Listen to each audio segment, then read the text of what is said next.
Today, we're going to talk about a long, narrow country that's been shaped by rivers, jungles, and an almost unbelievable history of conflict. You know, few nations have faced so many invasions and somehow survived every single one. This is the incredible story of Vietnam. And really, that's the heart of it, right there. That single idea runs through thousands of years of Vietnamese history. So this isn't just a story about war. It's about an unbreakable will to just endure. Let's dive in. Okay, so we have to go way back to the beginning, over 4,000 years ago in the Red River Delta.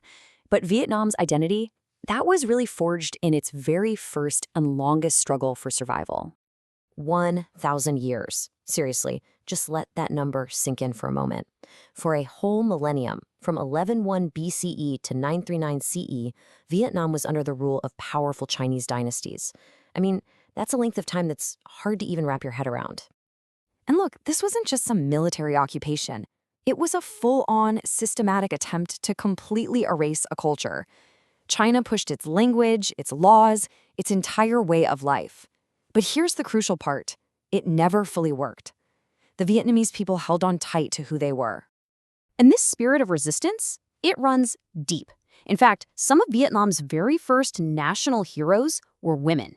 The Trung sisters led this massive rebellion against Chinese rule, which just goes to show you that spirit was foundational to the nation's identity right from the start. So after finally winning their independence in 939 CE, Vietnam's next challenge was somehow even bigger. The country would have to face off against some of the most powerful empires on the entire planet. First up, the Mongols.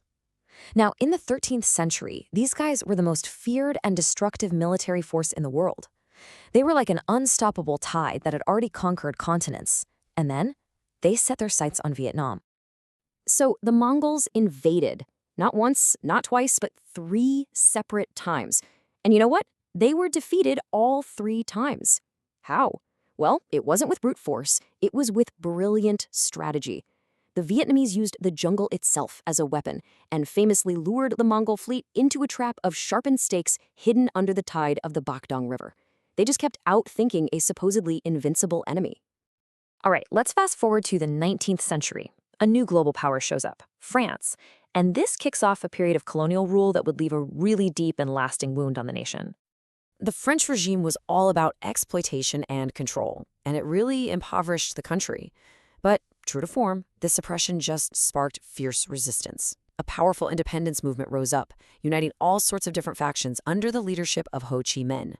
And this whole struggle came to a head at the historic Battle of Dien Bien Phu, which pretty much ended French rule for good. But peace, it wouldn't last.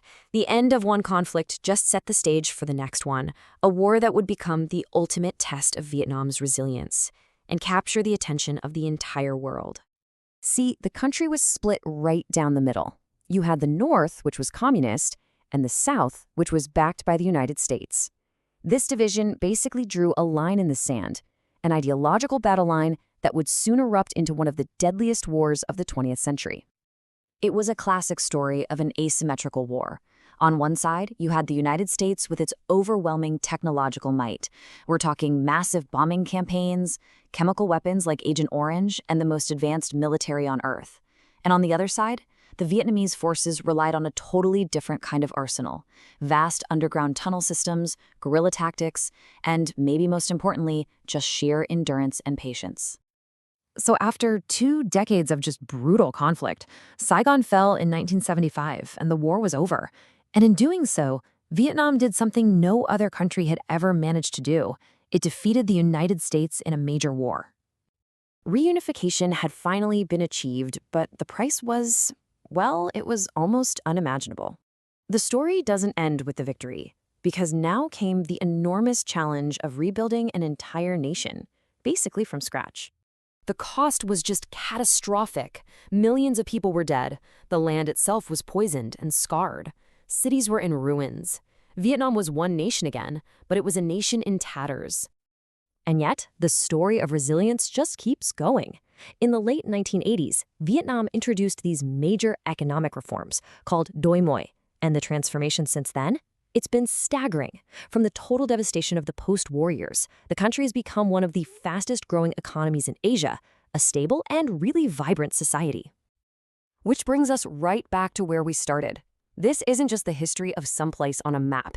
It's the story of a people who faced down a millennium of domination, who defeated the world's greatest empires, and who, against all the odds, remained completely unbroken. This whole history really leaves us with a powerful question, doesn't it? What does the story of Vietnam teach us about our own capacity for resilience?